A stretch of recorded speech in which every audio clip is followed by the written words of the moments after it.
Yesterday special వచ్చేసి మెత్తల fry friends. చాలా అంటే చాలా బాగా వచ్చింది. మీరు కూడా ఒకసారి ట్రై చేయండి. చాలా సింపుల్, తక్కువ టైంలో చాలా సింపుల్గా అయిపోయేలా ఒకసారి ఎలా చేయాలో ఏంటనేది పెట్టాను, చూసి మీరు కూడా ట్రై చేయండి. చాలా అంటే చాలా బాగా వచ్చింది. టేస్ట్ అయితే సూపర్. Thank you.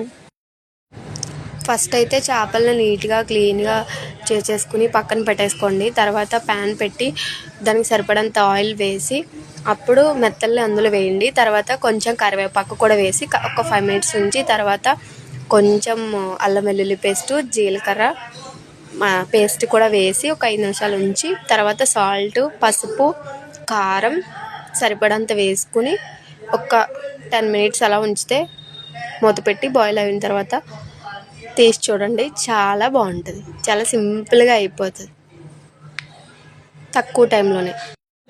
టైం లేనప్పుడు మనకి కొంచెం తొందరగా అయిపోయేలా ట్రై చేయండి. నేనైతే ట్రై చేశాను, చాలా బాగుంది. Thank you.